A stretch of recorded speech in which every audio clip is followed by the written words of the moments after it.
Student কেমন আছো? I hope প্রত্যেকে শুধু ভালো না ভীষণ ভালো আছো। টার্গেট 2025 মাধ্যমিক স্টেট পেপার প্র্যাকটিস এই সিরিজে আমরা অলরেডি অনেকগুলো ভিডিও বানিয়েছি।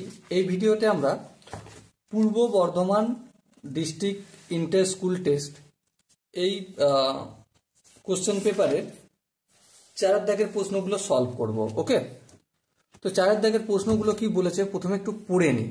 দেখো, 4 দাগের প্রশ্নগুলো নিম্নলিখিত প্রশ্নগুলির উত্তর দাও যে কোনো 10টি, 10 দুগুণে 20। এক একটা কোশ্চেনের আনসার করলে 2 নম্বর করে পাওয়া যাবে। ওকে, এখানে কতগুলো কোশ্চেন দেওয়া আছে? 12টা কোশ্চেন আছে, যে কোনো 10টা কোশ্চেনের আনসার সলভ করতে হবে। এবারে 10টা কোশ্চেনের আমরা কিন্তু 10টা করব না, আমরা প্রতিটা কোশ্চেনই প্র্যাকটিস করব।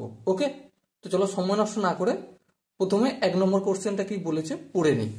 কি বলেছে দেখো, 6 মাস, 1 নম্বর কোশ্চেনটা 6 মাস অন্তর দেয় বার্ষিক 10% চক্রবৃদ্ধি হারের সুদ। 1000 টাকার 1 বছরের চক্রবৃদ্ধি সুদ কত হবে? এটা হচ্ছে প্রথম কোশ্চেন। দেখো,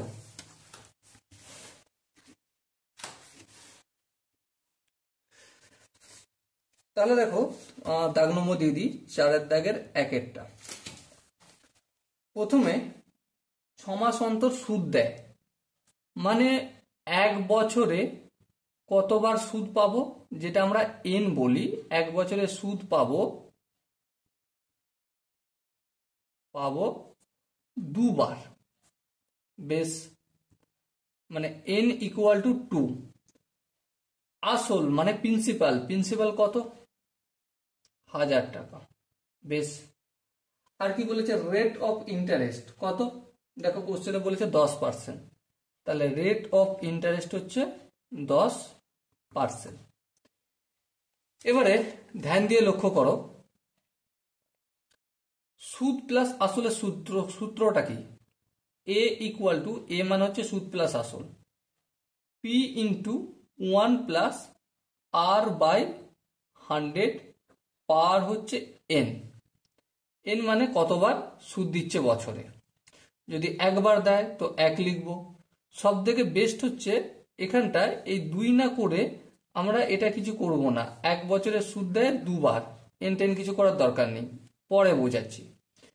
এবারে এখানে যে আর আর এন, এর ভ্যালুটা কিভাবে নির্ণয় করা হয় সেটা একটু তোমাদের বলে দিই। আর নির্ণয় করা হয় যদি বছরে 1 বার দেয় তো যেটা দেয় সেটাই লিখে দেবো। আবার যদি বছরে 2 বার দেয় তাহলে যেই পার্সেন্ট এটা দেয় সেটা তো এখানে লিখবো। 2 বার দেয় মানে বাই 2 করব। ওকে, বছরে যদি 3 বার দেয় তাহলে যেটা দেয়, যেই পার্সেন্টে দেয় সেটা তো লিখবই। 3 বার দেয় মানে 3 করব। ওকে, আর এন এর পরিমাণ বছর গুণিতক 1 বছরে কবার দেয়। 1 বছর যদি 1 বার দেয় তো 1 লিখব। আবার বছরে যদি 2 বার দেয় তাহলে বছরের কত বছর, সেটা 2 বছর 4 বছর যত বছর হবে তার সঙ্গে 2 গুণ করব। যদি বছরে 3 বার দেয় তাহলে বছর গুণিতক 3 করব। ওকে, সো এখানে দেখো, এই এ মানে হচ্ছে সুদ প্লাস আসল, পি মানে কত? পি মানে হচ্ছে 1000 টাকা, এই 1000 টাকা আমি লিখে দিলাম, ইন্টু 1 প্লাস আর মানে কত? আর মানে হচ্ছে 10। যেহেতু বছরে 2 বার সুদ দেয় সেই জন্য এখানে 10/2 ডিভাইডেড বাই 100। আর এখানে এন এর জায়গায় এন ইন্টু 2 করবো। এবারে এন এর জায়গায় এন হচ্ছে 1 বছর, তাই এখানে 1 লিখবো। ওকে, এবারে দেখো একটু ক্যালকুলেশন করলে এখানে 1000 ইন্টু 1 প্লাস এই 2টা আর এই 10টা কাটাকাটি গেলে 5 হয়ে যাবে, তাহলে 5/100। আর এখানে 1-এর সঙ্গে 2 গুণ করলে 2 হবে, তাই তো? তাহলে 1000 ইন্টু, এবার দেখো আরেকটু যদি ক্যালকুলেশন করি কি পাবো, দেখো 5-1-এ 5, 5×20 100, তো 1 প্লাস 1/20 হোল স্কোয়ার। এবারে ক্যালকুলেশন বাকি আছে শুধুমাত্র, আর কিছু বাকি নেই। 1000 ইন্টু লসাগু 20 হবে, 20 প্লাস 1, এই পুরোটার হোল স্কোয়ার। এবার দেখো 1000 ইন্টু 21, 20 আর 1 21, এবারে 21 স্কোয়ার মানে 21 গুণিতক 21, 20 স্কোয়ার হবে, তাহলে 20 গুণিতক 20, এই শূন্য কাটলো, এই শূন্য কাটলো, 2 একে 2, 5 দুগুণে 10। এবার দেখো 5 গুণিতক 21 গুণিতক 21, 5 গুণিতক 21 গুণিতক 21 ডিভাইডেড বাই এই দুইটা রয়ে গেল, তাহলে এই দুইটা লিখলাম। এবার দেখো 5 গুণিতক 21 গুণিতক 21 যদি আমরা গুণ করি কত পাবো? পাবো আমরা 2205। সেটাকে যদি আমরা 2 দিয়ে ভাগ করি, বাই 2 আছে, সো আলটিমেট কত হবে? 1102.5। একটু ভাগ করে দেখে নিও। এটা কি পেলাম আমরা? সুদ আসল। তাহলে সুদ সমান কত? সুদ সমান সুদ আসল থেকে এই যে 1102.5 টাকা, তা থেকে এই 1000 টাকাটা আসলটা বাদ দিলে পেয়ে যাব। তাহলে কত হবে? 102.5 টাকা। Okay, so dear student, I hope তোমরা প্রত্যেকে 4 দাগের 1 কোশ্চেন আনসারটা বুঝতে পেরেছো। যদি কোনো জায়গায় বুঝতে অসুবিধা থাকে, ডাউট থাকে, কনফিউশন থাকে, তার জন্য কি করতে হবে? কমেন্ট সেকশন খোলা রয়েছে, কমেন্ট সেকশনে জানাতে হবে। ওকে, চলো নেক্সট অঙ্ক করি আমরা। এর কোশ্চেনটা কি বলেছে দেখো, একটি অংশীদারি ব্যবসায় রাজু, রোহিত আর রহিমের মূলধনের অনুপাত 1/6:1/5:1/4। বছরের শেষে ব্যবসায় মোট 3700 টাকা লাভ হলে রহিমের লাভ কত? দেখো মূলধনের প্রথমে দাগ নম্বর দিয়ে দিই। মূলধন কে কতটা নিয়োজিত করেছে? রাজু, তারপর কে আছে? রোহিত, তারপর কে আছে? রহিম। রহিমের মূলধনের অনুপাত, অনুপাত কত দিয়েছে দেখো বইয়েতে? 1/6:1/5:1/4। এটাকে একটু ক্যালকুলেশন করব। দেখো 6, 5, 4 ভগ্নাংশ রয়েছে। এটা ভগ্নাংশটা যদি আমি একটু কাজ করি, ভগ্নাংশ রাখতে চাই না আমি, তাহলে কি করতে হবে? 6, 5, 4 এর লসাগু করে গুণ করব প্রতিটাকে। 6, 5, 4 এর লসাগু কত? 6, 5, 4 এর লসাগু হবে আমার, চলো দেখে নি, এখানে করে নিচ্ছি, ধরো রাফ এখানটায় 6, 5 আর 4। প্রথমে 2 দিয়ে কাটবো, হ্যাঁ 2, তাহলে 3 দুগুণে 6, 5 আর এটা 2 দুগুণে 4। এবার দেখো 5 দুগুণে 10, 10 আর 10কে 30 দ্বিগুণ করলে কত হয়? 30, 30কে 2 দ্বিগুণ করলে 60। সো 1/6 গুণিতক 60 করব, ইউজ টু 1/5 গুণিতক 60 করব, ইউজ টু 1/4 গুণিতক 60 করবো। এবার একটু কাটাকাটি করে যদি দেখি, 6 কে কাটবো, এটা 60, তাহলে কত হবে? এখানটা 10 হবে, ইউজ টু 5 12 60, এখানে 12 হবে, 4 15 60, এই 15 হবে। এবার দেখো রহিমের প্রাপ্য লভ্যাংশের ভাগহার। রহিমের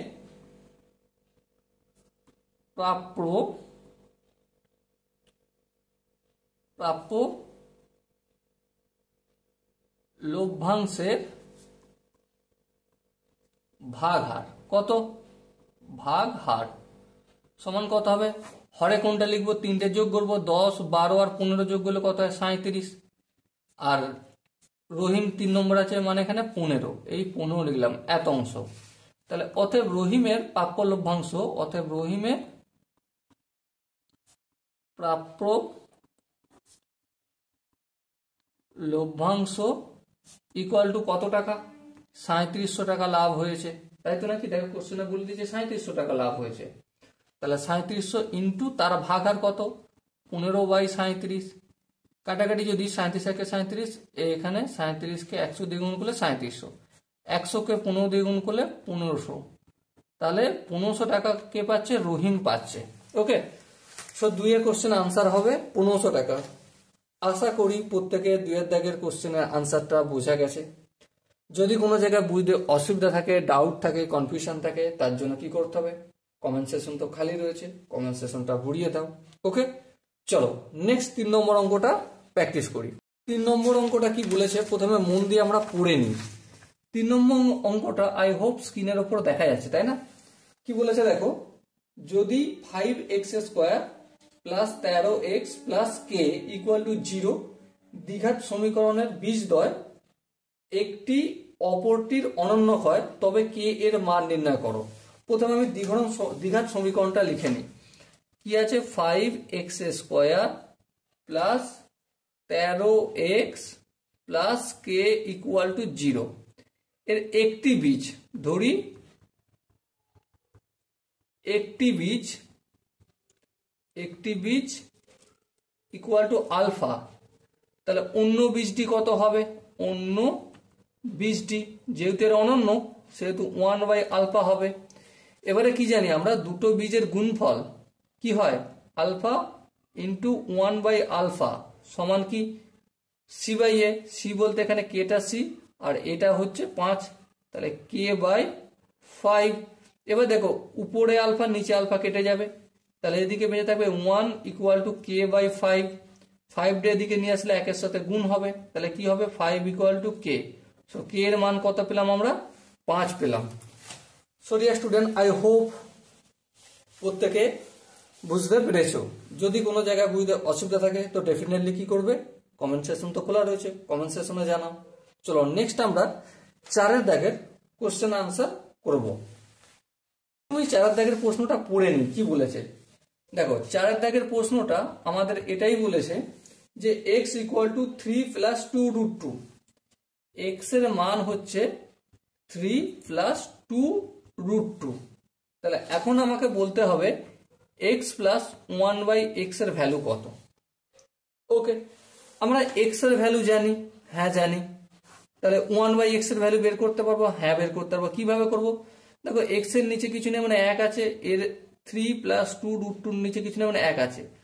তাহলে বাম দিকে যদি আমি হরটা লব করি আর লবটা হর করি মানে 1/x করি, ডান দিকটাও সেম করতে হবে 1/3 প্লাস 2√2। হ্যাঁ ঠিক। এবারে আমি এখানে একটা ফর্মুলা লিখছি, a স্কোয়ার মাইনাস বি স্কোয়ারের কি formula? a plus B into a minus B. দেখো এখানে a প্লাস বি রয়েছে, আমি এখানে 3 মাইনাস 2√2 করলাম। ভুল করেছি? হ্যাঁ ভুল করেছি। তাহলে ঠিক করতে গেলে কি করতে হবে? উপরও 3 মাইনাস 2√2 দিয়ে গুণ করতে হবে। এই করে দিলাম গুণ, 3 মাইনাস 2√2।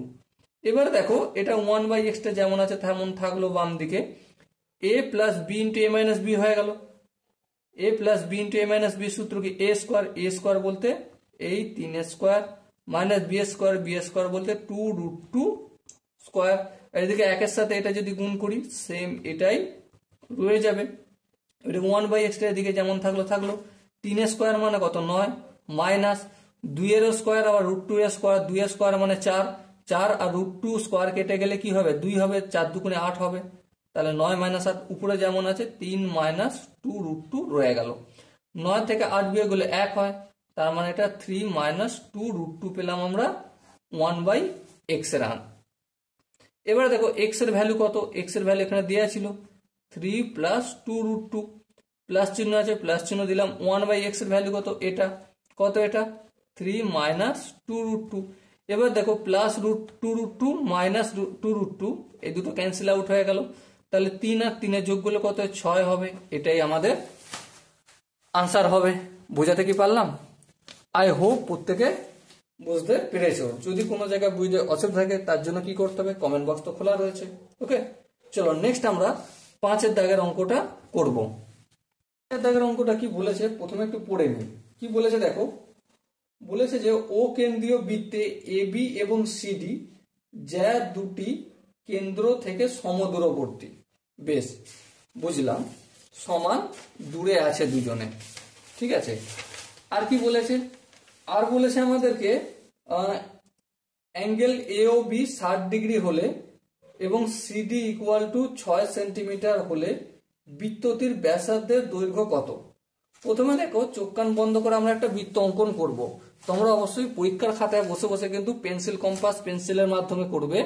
আমি এখানে পেনের মাধ্যমে যেন ক্যামেরায় ভালো করে ফুটে ওঠে তাই পেনের মাধ্যমে করছি। ওকে, এই হচ্ছে আমাদের বৃত্ত।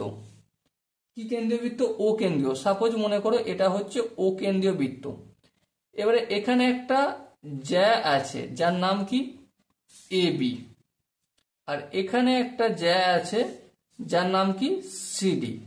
এবারে কেন্দ্র থেকে সমান দূরত্বে মানে এখানটা যদি কেন্দ্র থেকে এ বি এর উপর যদি লম্ব অঙ্কন করি, এদিকটা যতটা হবে এদিকটাও ততটাই হবে। হ্যাঁ ঠিক। আবার সিডি এর ওপরে যদি লম্ব অঙ্কন করি এদিকটাও যতটা হবে এদিকটাও ততটাই হবে। হ্যাঁ ঠিক। তাহলে আমরা সিডি ইকুয়াল টু কত বলেছে, সিডি ইকুয়াল টু বলে দিয়েছে দেখো 6 সেন্টিমিটার। তাহলে এবি ইকুয়াল টু কত, এবি ইকুয়াল টু 6 সেন্টিমিটার। কেন, কারণ যা দুটি কেন্দ্র থেকে সমদূরবর্তী, যা দুটি কেন্দ্র থেকে সম দূরত্বে অবস্থিত, সম দূরত্বে অবস্থিত। বেশ, বুঝলাম। ব্র্যাকেটের মধ্যে দিলাম। এটা তো একটা উপপাদ্য আছে তাই না, যে সমান দূরে যদি দুটো জ্যা অবস্থান হয় প্রমাণ করো যে জ্যা দুটি পরস্পর সমান, এরকম একটা উপপাদ্য রয়েছে। ওকে বেশ, এবারে কেন্দ্র থেকে এ বিটা সমান দূরত্বে, এই জায়গাটার নাম আমি দিচ্ছি ডি, ডি বিন্দু। এবারে ওডিটা কি হয়েছে, ওডিটা লম্ব পারপেন্ডিকুলার বাইসেক্টর এ বি এর। এবারে ওডি ইকুয়াল টু, ওডি হলো এবি এর কি পারপেন্ডিকুলার বাইসেক্টর, পারপেন্ডিকুলার লম্ব সমদ্বিখণ্ডক, লম্ব সমদ্বিখণ্ডক, সমদ্বিখণ্ডক লিখলাম। তাহলে অতএব এডি ইকুয়াল টু বিডি। হ্যাঁ ঠিক। তাহলে এডি ইকুয়াল টু বিডি যদি হয় তাহলে বিডি বাহুর দৈর্ঘ্য কত, 3 সেন্টিমিটার, কারণ অর্ধেক হবে, পুরোটা কতটা 6 সেন্টিমিটার। তাহলে এদিকটা 3 হবে, এদিকটা 3 হবে, আর এখানেও সেম কেস, এদিকটা 3 হবে, এদিকটা 3 হবে, নাম দিয়ে দিই ই নাম দিই। এবারে আমরা কি করব, এবার লক্ষ্য করো এই যে এ ও বি একটা অ্যাঙ্গেল করব, এই অ্যাঙ্গেল, আর এখানে এই অ্যাঙ্গেল করলাম। এবারে এখানে এই কোণটা যত ডিগ্রি হবে এই কোণটা তত ডিগ্রি হবে। ওকে, আচ্ছা এখানে পুরোটা যদি 60 ডিগ্রি হয় তাহলে এখানটা কত ডিগ্রি হবে, 30 ডিগ্রি হবে, আর এই দিকটা কোণ কত ডিগ্রি হবে, 30 ডিগ্রি হবে। আশা করি এই জায়গাটা বুঝতে কারো অসুবিধা নেই। এবার একটা জিনিস ধ্যান দিয়ে বোঝার চেষ্টা করো, কি এই ও থেকে বি পর্যন্ত যে বাহুটা এটা কি, এটা হচ্ছে বৃত্তের ব্যাসার্ধ, বা ছোট করে লিখে দিই আর, বৃত্তের ব্যাসার্ধ। আচ্ছা এটা কত ডিগ্রি, 90 ডিগ্রি, কারণ আমরা প্রথমে হচ্ছে লম্ব সমদ্বিখণ্ডক অঙ্কন করেছি ওডিটা। তাহলে এই ডি কোণ যদি 90 ডিগ্রি হয় তাহলে এটা হবে আমার অতিভুজ। হ্যাঁ, আর এই কোণটার সাপেক্ষে লম্ব কোণটা অবশ্যই বিডিটা হচ্ছে আমার লম্ব। তাহলে লম্ব বাই অতিভুজ, মানে এখন লম্ব মানে বিডি বাই অতিভুজ কোণটা ওবি, লম্ব বাই অতিভুজ মানে কি সাইন থিটা। তাহলে সাইন থিটার জায়গায় এটা কত ডিগ্রি, 30 ডিগ্রি, এই 30 ডিগ্রি লিখলাম। এবারে বিডির ভ্যালু জানি, হ্যাঁ জানি, কত, বিডির ভ্যালু হচ্ছে 3, ওডির মানে হচ্ছে আর, সাইন 30 ডিগ্রির মানে কত,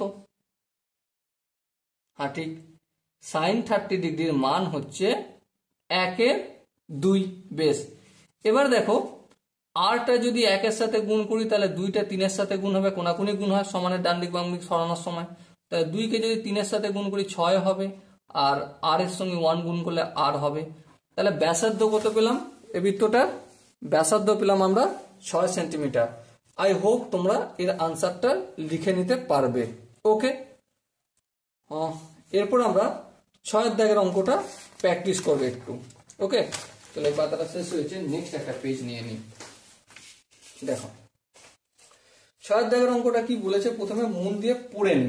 কি বলেছে দেখো, পি কেন্দ্রীয় বৃত্তের ওপর এ বি সি 3টি বিন্দু এমন ভাবে অবস্থিত যে এ পি সি বি একটি সামান্তরিক, অ্যাঙ্গেল এ পি সি এর মান নির্ণয় করো। তাহলে চলো প্রথমে আমরা ফটাফট করে একটা কাজ করি। কি কাজ, একটা বৃত্ত অঙ্কন করে নিই। দাগ নম্বর দিয়ে দিই, কত নম্বরের কোশ্চেন এটা, 6-এর, 4-এর দাগের 6-এর অঙ্কটা। প্রথমে এই হচ্ছে আমাদের একটা বৃত্ত অঙ্কন করলাম, মোটামুটি ধরলাম বৃত্ত। এখানে কেন্দ্র হচ্ছে পি বিন্দু। এবারে সাপোজ এই এ বি আর এই সি আর এই পি, এ বি সি। এবারে একটা কথা বলো, সামান্তরিকের বিপরীত কোণগুলো কত ডিগ্রি হয়? কত ডিগ্রি নয়, সমান হয়, এটা তো আমরা জানি। হ্যাঁ, তার মানে বি কোণটা যত ডিগ্রি আর এই পি কোণটাও ঠিক তত ডিগ্রি হবে কি হবে না? হ্যাঁ হবে। তাহলে ধরছি অ্যাঙ্গেল বি কোণ ইকুয়াল টু অ্যাঙ্গেল পি কোণ, কারণ যেহেতু সামান্তরিকের বিপরীত কোণ সামান্তরিকের বিপরীত কোণ সমান। ওকে, এবার একটা কথা বলো, এখানটা যদি আমি আলফা কোণ ধরি তাহলে এখানটাও কি হবে? আলফাই হবে। হ্যাঁ ঠিক। এবার দেখো, এই যে এ থেকে সি পর্যন্ত এটাকে যদি বৃত্তচাপ ধরি, বাই দ্য ওয়ে এখানে একটা নাম দিয়ে দিই, আমি এই পয়েন্টটার নাম ডি দিচ্ছি। তাহলে এ ডি সি, এই যে বৃত্তচাপটা এ ডি সি, এই বৃত্তচাপের এর কেন্দ্রস্থ কোণ কোনটা? কেন্দ্রস্থ কোণ এই কোণটা কেন্দ্রস্থ কোণ। হ্যাঁ, এবারে এই কোণটার আমরা কি নাম দেবো? এই কোণটার নাম হচ্ছে কেন্দ্রস্থ কোণ ইকুয়াল টু প্রবৃদ্ধ।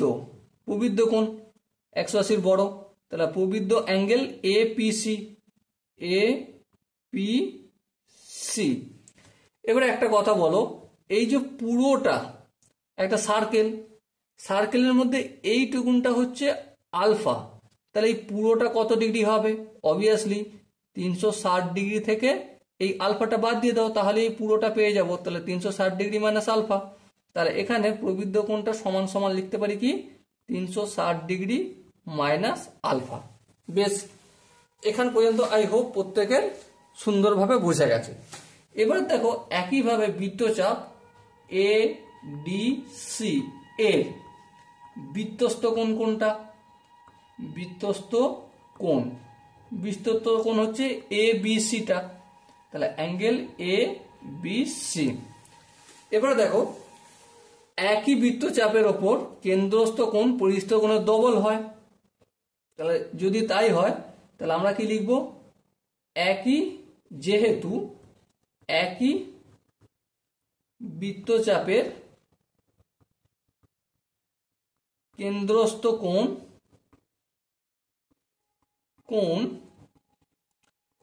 বৃত্তস্থ কোণের দ্বিগুণ, তার মানে এই যে এই কোণটা 360 ডিগ্রি মাইনাস আলফা, এই কোণটা কার ডবল? এই কোণটা 2 আলফার ডবল, সরি শুধু আলফার ডবল। তাহলে ইকুয়াল চিহ্ন করতে হলে এই কোণটা, এই আলফাটাকে 2 দিয়ে গুণ করলে হয়ে যাবে। হ্যাঁ ঠিক। এবার দেখো 360 ডিগ্রি মাইনাস আলফাটা অপোজিট দিকে নিয়ে গেলে প্লাস হয়ে যাবে, প্লাস যদি হয় 2 আলফার সঙ্গে যোগ করলে 3 আলফা হবে।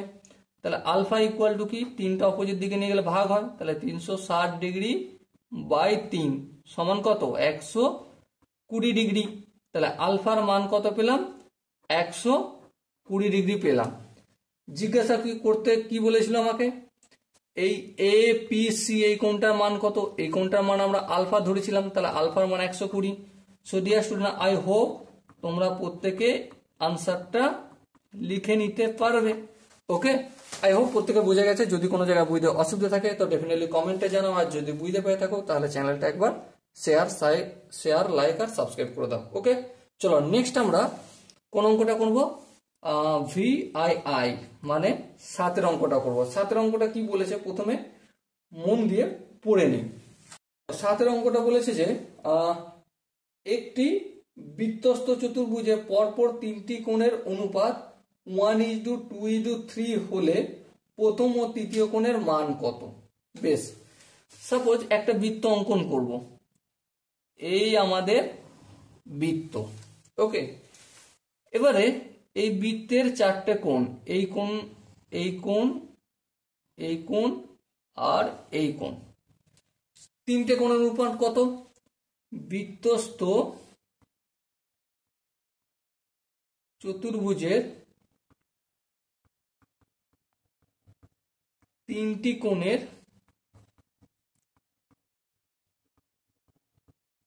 অনুপাত কত বলেছে? 1:2:3।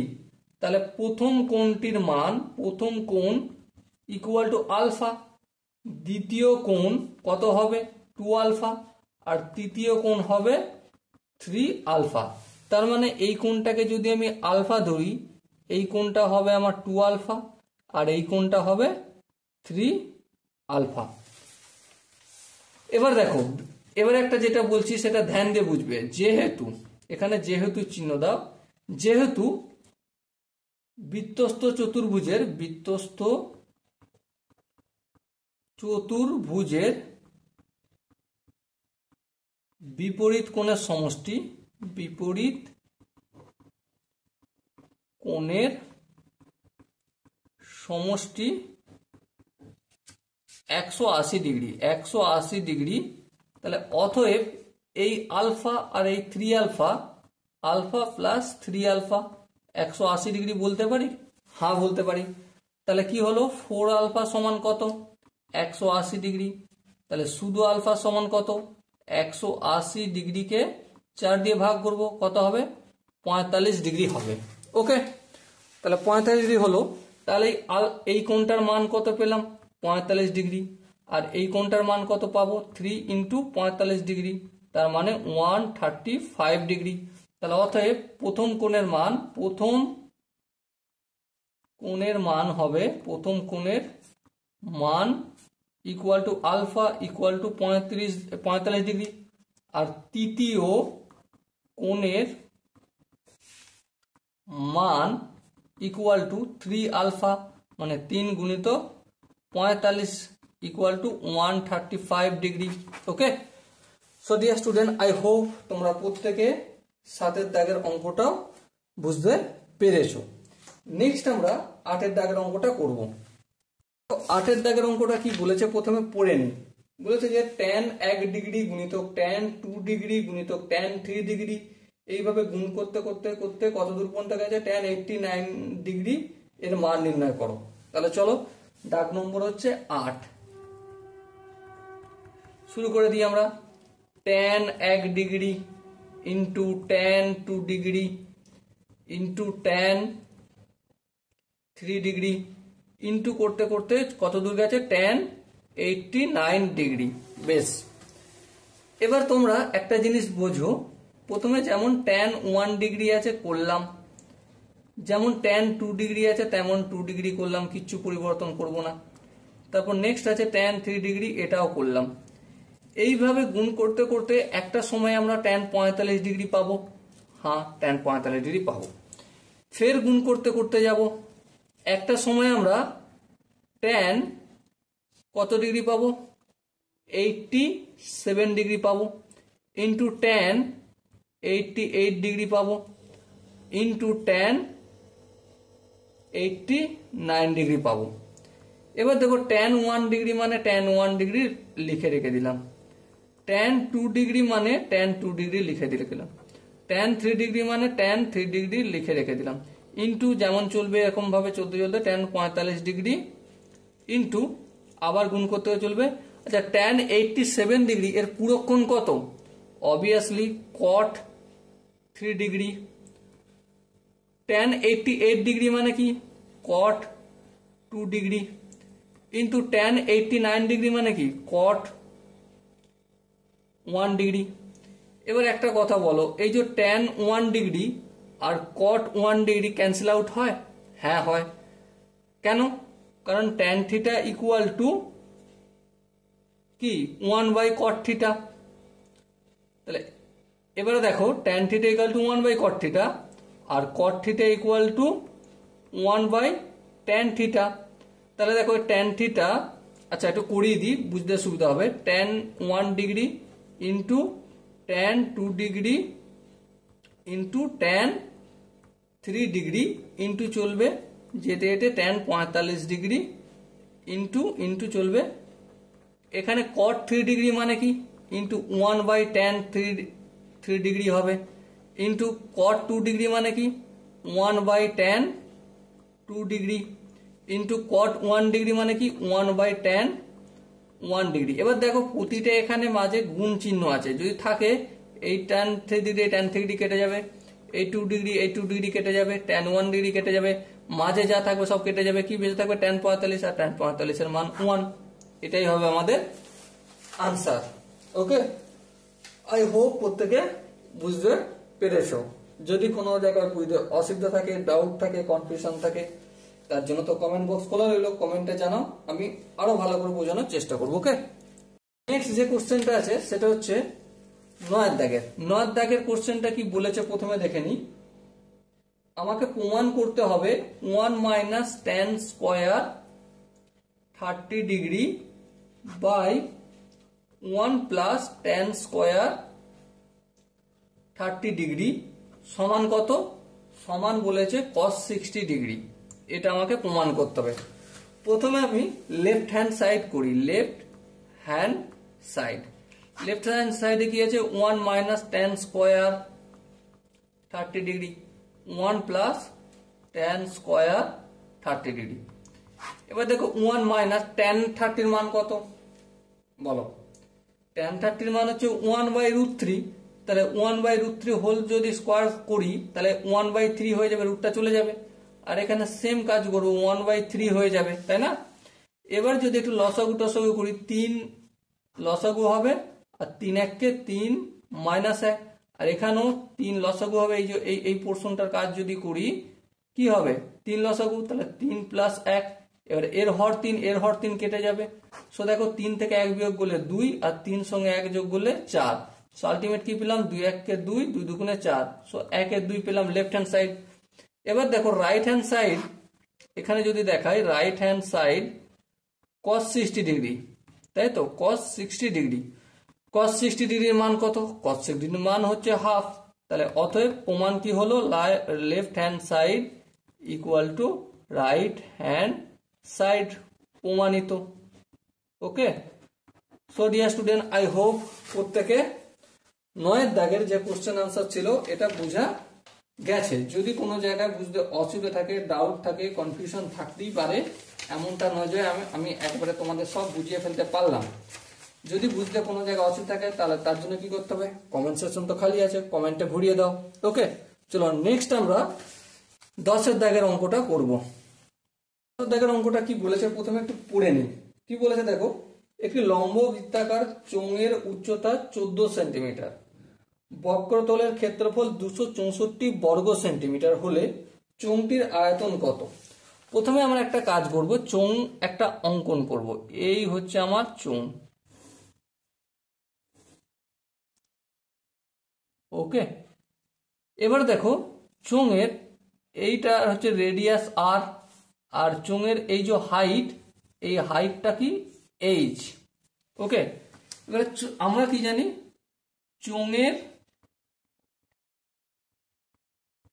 চোঙের পার্শ্বতলের ক্ষেত্রফল, পার্শ্বতলের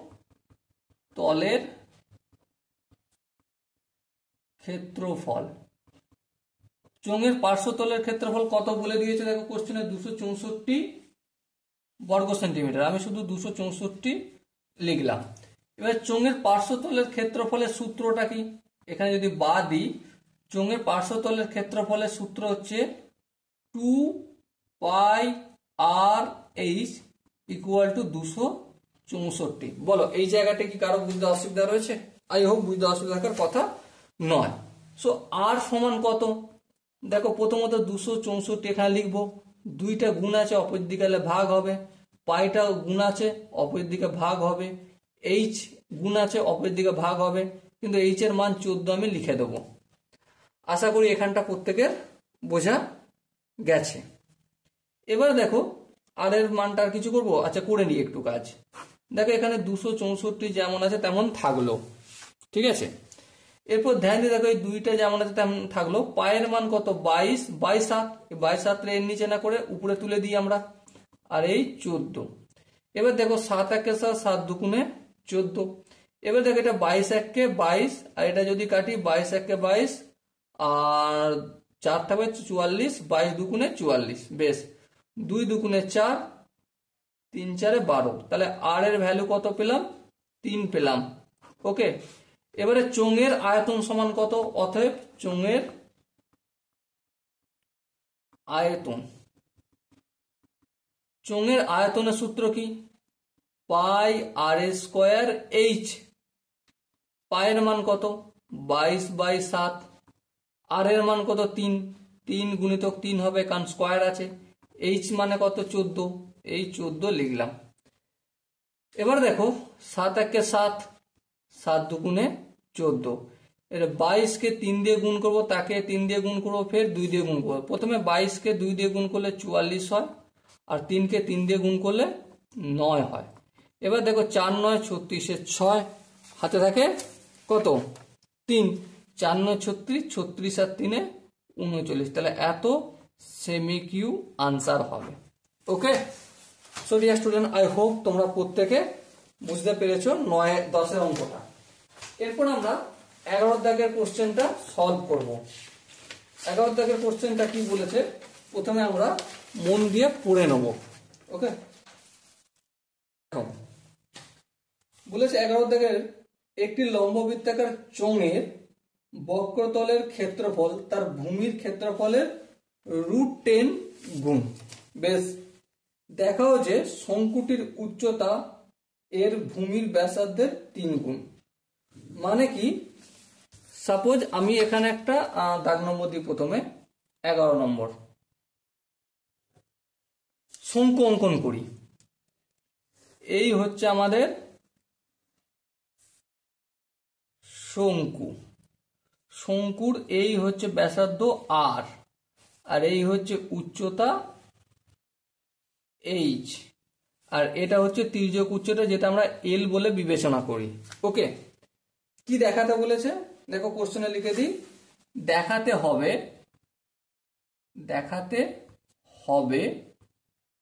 কি দেখাতে হবে? শঙ্কুটির উচ্চতা ভূমির ব্যাসার্ধের 3 গুণ। উচ্চতা এইচ ইকুয়াল টু 3r, যেখানে লিখে দিতে হবে এখানে একটু, যেখানে এইচ ইকুয়াল টু উচ্চতা, আর ইকুয়াল টু ব্যাসার্ধ, আর এল ইকুয়াল টু তির্যক উচ্চতা। তির্যক উচ্চতা লিখে দিলাম আমি। ওকে, এবার দেখো ধ্যান দিয়ে, শঙ্কুর বক্রতলের ক্ষেত্রফলের সূত্র আমরা জানি? হ্যাঁ জানি, লিখি। শঙ্কুর বক্রতলের ক্ষেত্রফল, শঙ্কুর বক্রতলের ক্ষেত্রফল সমান কি? পাই আর এল, এটা জানি। আবার শঙ্কুর ভূমির ক্ষেত্রফল কি? ভূমির ক্ষেত্রফল দেখো, শঙ্কুর ভূমির ক্ষেত্রফল যেহেতু বৃত্ত, তাহলে বৃত্তের ক্ষেত্রফল মানে পাই আর স্কোয়ার।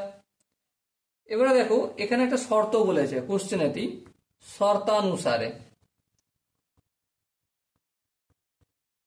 শর্তানুসারে কি? দেখো কোশ্চেনটা একটু পড়ে দেখো। শঙ্কুর বক্রতলের ক্ষেত্রফল তার ভূমির ক্ষেত্রফলের √10 গুণ। ভূমির ক্ষেত্রফলের √10 গুণ, তাহলে ভূমির ক্ষেত্রফল কত? পাই আর স্কোয়ার এর √10 ইকুয়াল টু কি হবে? ভূমির ক্ষেত্রফল হবে। ওকে, আই হোপ এই জায়গাটা প্রত্যেকের বোঝা গেছে। এরপর থেকে একটু যদি ক্যালকুলেশন করি, এই পাইটা অপোজিট দিকে গেলে কেটে যাবে, এই কেটে দিলাম। আর স্কোয়ার আছে, একটার যদি এগিয়ে নিয়ে যাই তাহলে আর এই আর স্কোয়ারটা কেটে যাবে, তাহলে আর ইন্টু √10 ইকুয়াল টু কি পেলাম? এল পেলাম আমরা। ওকে, এল পেলাম। এবার একটা জিনিস ধ্যান দিয়ে লক্ষ্য করো, কি বলেছে? এইচ এর সঙ্গে আর এর সম্পর্ক আমাকে দেখাতে হবে। কার সঙ্গে? এইচ এর সঙ্গে আর এর। এবার দেখো এখানটা তো 90 ডিগ্রি হয়, হ্যাঁ এখানটা 90 ডিগ্রি হলে অতিভুজ স্কোয়ার ইকুয়াল টু লম্ব স্কোয়ার প্লাস ভূমি স্কোয়ার, হ্যাঁ ঠিক। তাহলে অতএব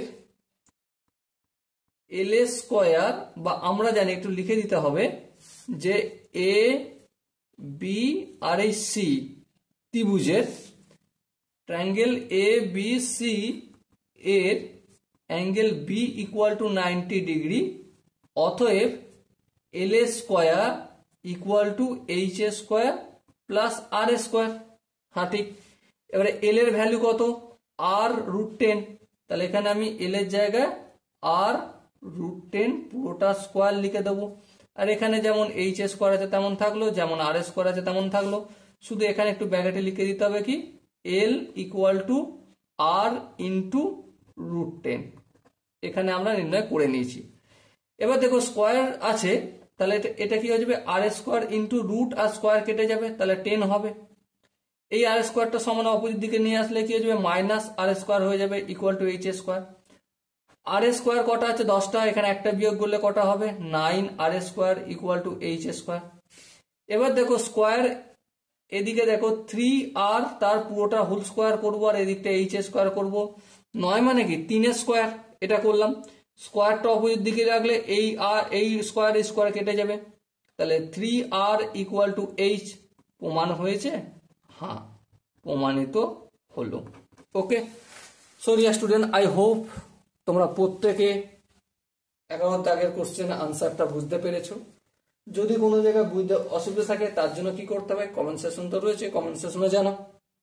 চলো নেক্সট আমরা 12 দাগের অঙ্কটা করব। 12 দাগের অঙ্কটা কি বলেছে প্রথমে পড়ে নিই। 12 দাগে বলেছে 15, 35, 12, 8, 3, 6, 13, 45, 25, 30 রাশিগুলির মধ্যমা নির্ণয় করো। প্রথমে রাশিগুলো লিখে নিই। প্রথমে আছে 15, তারপর আছে 35, তারপর আছে 12, একটু ধ্যান দিয়ে লিখতে হবে, তারপর 8 আছে, তারপর 3 আছে, তারপর 6 আছে, তারপর আছে 13, তারপর আছে 45, তারপর আছে 25, তারপর আছে 30। প্রথমে যদি আমরা রাশি বিজ্ঞান চ্যাপ্টারটা প্রথমে একটু ডিসকাস করে আসি বা যদি একটু শিখে আসি, তো আমরা খুব সহজেই বলতে পারবো।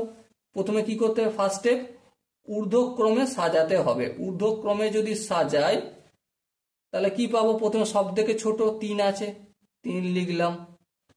তারপর কি লিখবো? তারপর দেখেন 6 আছে, 6 লিখলাম। তারপর 8 আছে, 8 লিখলাম। 8-এর থেকে কত বড় দেখো? তারপর 12 আছে, এই 12 লিখলাম। বেশ। তারপর কত আছে? 12-র পর দেখো 13 আছে, এই 13 লিখলাম। 13-র থেকে বড় আছে কত? 15, এই 15 লিখলাম। 15-র থেকে বড় কত দেখো? এখানে 25 আছে, এই 25 লিখলাম। 25-এর থেকে একটু বড় করে আছে দেখো 30, এই 30 লিখলাম। আচ্ছা, 30-এর পর একটু বড় করে আছে দেখো এখানে 35 আছে, এই 35 লিখলাম। তারপর এখানে 45 আছে। এবারে নির্ণয় করার সূত্র কি? কটা রাশি দেওয়া রয়েছে দেখে নাও। 1টা, 2টো, 3টে, 4টে, 5টা, 6টা, 7টা, 8টা, 9টা, 10টা। 10টা মানে যুগ্ম আছে না অযুগ্ম আছে? অবভিয়াসলি যুগ্ম আছে। তাহলে যুগ্ম রাশি, তাহলে মোট রাশি একটু লিখি। মোট রাশি যেটাকে আমরা n দ্বারা ডিনোট করি সেটা হচ্ছে 10টি। এবারে যখন যুগ্ম রাশি হয় তখন মধ্যমা নির্ণয়ের সূত্র কি? মধ্যমা নির্ণয়ের সূত্র হচ্ছে n/2, এখানে তম পদ প্লাস n+1/2 তম পদ ডিভাইডেড বাই 2। হ্যাঁ ঠিক। তাহলে এই হচ্ছে মধ্যমা নির্ণয় সূত্র। এবার দেখো এখানে n/2 মানে কি? 10/2 মানে 5, তাহলে 5তম পদ প্লাস n+1 মানে কি? n মানে 10, n মানে 10। হ্যাঁ ঠিক। 10-এর সাথে কি করবো আমরা? এখানে একটু ভুল লেখা হয়েছে, এখানটা n/2 + 1। n মানে কত? সিম্পলি 10, 10-এর থেকে যদি 2 ভাগ করি 5 হবে, 5-এর সঙ্গে 1 যোগ করলে 6 হবে, তাহলে 6তম পদ। ওকে। আচ্ছা, এখানে n/2 + 1, একটু 1টা +1টা উপরের দিকে লেখা হয়েছে, একটু ভালো করে লিখে দিই +1টা। ওকে, ডিভাইডেড বাই 2। এবার দেখো 5তম পদ কত? 5তম পদ হচ্ছে 1, 2, 3, 4, 5, 13 হচ্ছে 5তম পদ, তাহলে 13 লিখবো।